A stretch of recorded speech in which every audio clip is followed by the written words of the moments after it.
चैतन्य महाप्रभु के जन्म स्थान गौड़ देश बंगाल में अब जय श्री राम बोलने में किसी को दिक्कत नहीं होगी। जिन महाप्रभु जी की कृपा से पूरा विश्व कीर्तन कर रहा है, हरे कृष्ण कृष्ण कृष्ण हरे हरे, हरे राम राम राम हरे हरे, ऐसे महाप्रभु जी के उस पावन देश में, मतलब गौड़ देश में, भगवान नाम स्मरण करना बड़ा मुश्किल था। हमारी कथा हुई थी जनवरी में, तो वहाँ पर भी पूरा प्रशासन लगा था, बहुत भीड़ आती थी। कलकत्ता में पहली बार कथा हुई, लेकिन प्रशासन के लोग श्रोताओं को ऐसा समझते थे कि ये तो मारपीट से ही, कई माताओं को जैसे जगह नहीं बची है अंदर, तो उनके साथ व्यवहार में कोई कुशलता नहीं रखते थे, उनके साथ व्यवहार में कोई अच्छा व्यवहार नहीं करते थे। कई माताएं रोते रोते मेरे को पत्र लिख के भेजती हैं, पुलिस वाले ऐसा करते हैं ऐसा। तो हम मंच से कई बार मैंने कहा भी, आप लोग सुरक्षा में हैं और ये सारे श्रोता हैं, ये वैष्णव हैं, यदि कोई विलंब से आया तो उसको पीछे बैठने के लिए समय जगह दे दीजिए, पर आप दुष्प्रचार, उसके साथ मारपीट तो मत करो, गाली गलौज तो नहीं करो। पर वहां सिखाया ही नहीं गया है कि वैष्णवों का अपराध नहीं करना चाहिए, भक्तों के साथ दुष्व्यवहार नहीं करना चाहिए, ये वहां सिखाया ही नहीं जाता है। संभवतः अब शायद हो, लेकिन वही है कि एक जगह से हमको थोड़ी राहत सी मिलती है कि चलो यहाँ से एक अच्छी खबर आई, लेकिन बाकी जो पूरी प्रकृति के साथ में हो रहा है उसको सुन के और घबराहट होती है। अभी आजकल जो स्थिति चल रही है पूरे भारत में, उसमें ऐसा लगता है कि प्रकृति प्रसन्न नहीं है, और इसका परिणाम पंच तत्व हैं, पृथ्वी, अग्नि, जल, वायु, आकाश। पिछले 2-3 वर्षों में हमने बहुत ज्यादा हवाई दुर्घटनाओं के बारे में सुना, जहां पर चाहे प्लेन क्रैश हो, चाहे ड्रोन के द्वारा 2 देशों के बीच में लड़ाई झगड़ा हो, या अन्य देशों में भी बहुत कुछ आपदाएं चली। कई देशों के तो युद्ध अभी तक विश्राम ही नहीं हुए, अभी तक भी चल रहे हैं। तो कहीं ना कहीं वायु में जो दुर्घटना हो रही है उससे पता चला कि वायु दुखी है।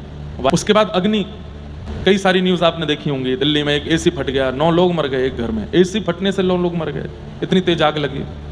इंदौर में एक घर जल गया, पूरे घर के लोग मर गए। लखनऊ के पास में एक बस्ती में आग लगी, पूरी बस्ती जल गई, सब खत्म हो गए। मतलब एक दुर्घटना जैसे अग्नि की है, तो अग्नि की ही 2-4 दुर्घटनाएं आ रही हैं जगह जगह से। एक दुर्घटना वायुयान की है, तो वायुयान की ही 2-4 दुर्घटनाएं आ रही हैं। और भी कुछ दिनों पहले 10 दिन 15 दिन के अंदर जल की कई दुर्घटनाएं आई, जहां पर कोई नाव डूब गई, हमारे वृंदावन में नाव डूब गई, कितने सारे लोग उसमें क्षतिग्रस्त हो गए, प्राण त्याग दिए। फिर जबलपुर के पास में क्रूज डूब गया। आज भी एक उत्तर प्रदेश में जमुना जी में एक नाव और डूब गई। तो कहीं ना कहीं कोई ना कोई प्राकृतिक आपदा आ ही रही है। वायु की आपदा हमने सुन ली, जल की आपदा भी हमने सुन ली, अग्नि की आपदा भी हमने सुन ली। अब आती है चौथी, पृथ्वी और वायु। भगवान ना करे कि यह आपदा आवे। पृथ्वी की आपदा मतलब भूकंप, वायु की आपदा मतलब तूफान। अभी बद्रीनाथ, केदारनाथ, सारे धाम तीर्थ खुले हैं अक्षय तृतीया पर, और धीरे धीरे वर्षा का समय आएगा। हमेशा हर बार कुछ ना कुछ आपदा रहती ही है, पर इस बार मन बहुत घबरा रहा है कि प्राकृतिक आपदाएं बहुत आ रही हैं, और उन प्राकृतिक आपदाओं से व्यक्ति और जनमानस पर एक साथ सब पर असर होता है, चाहे बालक हों, वृद्ध हों, माताएं हों, भाई हों, एक साथ बल्क में लोग उसके शिकार बनते। कहीं ना कहीं प्रकृति से जो खिलवाड़ हमने किया उससे ठाकुर जी नाराज हैं, ऐसा मेरे को लगता है मन में। हमारे पंडित जी लोग सब बैठे थे कक्ष में, तो हम सबसे निवेदन कर रहे थे, खूब भागवत जी का पाठ करिए। इसलिए नहीं कि हमें अपने प्राण गंवाने की बहुत ज्यादा भय है ना, लेकिन नाथ कहीं इस प्रकार प्राकृतिक आपदाएं आप क्रोधित ना हो, इसलिए हमें करना है। संसार में सब लोग गुणयुक्त नहीं है, सब में दोष हैं, पर नाथ आपका हो इसलिए हमें करना है। संसार में सब लोग गुणयुक्त नहीं है, सब में दोष हैं, पर नाथ आपका स्वभाव तो क्षमा करने का है ना। हमने इस भाव से कहा कि हम लोग थोड़ी एक माला ज्यादा कर लें तो चलेगा, एक अध्याय का पाठ ज्यादा कर लें तो चलेगा, संध्या वंदन नियमित रूप से कर लें तो चलेगा, गायत्री कर लें तो चलेगा। क्या पता ब्राह्मणों की ही इन सब निष्ठाओं से ठाकुर जी का क्रोध थोड़ा शांत हो। और एक और बात मैं कह दूं तो ठाकुर जी को क्रोध नहीं आता। ठाकुर जी ने संसार का निर्माण बहुत सिस्टमेटिक तरीके से किया है।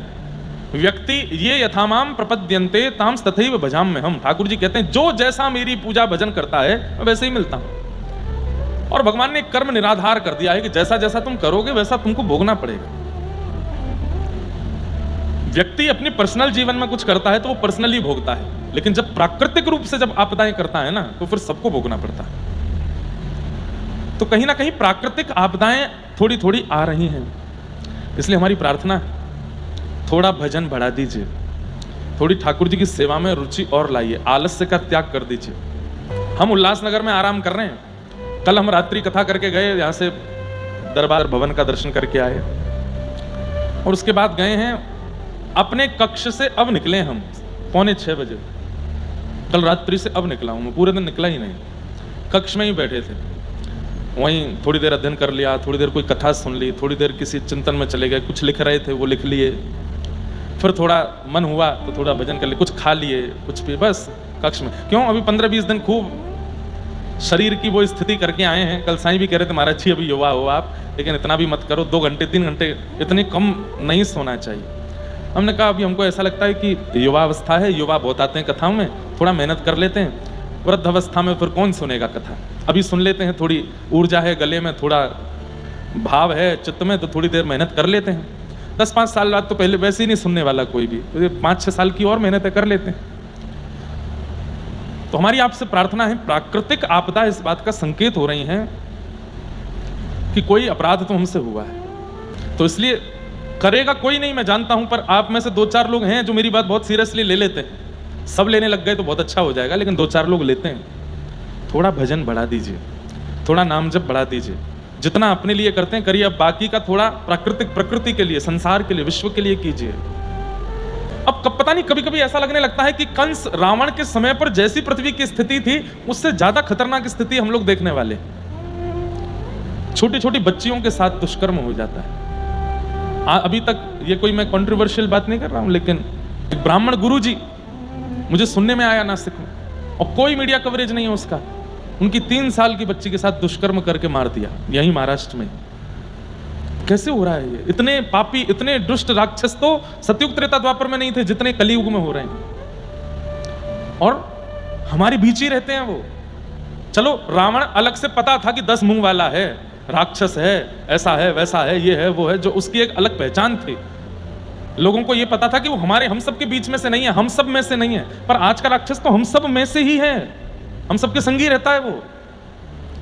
घर वालों को नहीं पता होता कि हमारा बेटा ऐसा हो गया, घर वालों को नहीं पता होता हमारी बेटी ऐसी हो गई। कलयुग बहुत खतरनाक है। कभी कभी तो इच्छा होती है लाल जी कृपा करो बहुत समय इस कलयुग में रहना नहीं है, लेकिन चल रहा है। कहीं से एक अच्छी खबर भी सुनाई देती है तो 5 बुरी खबरें भी आती हैं।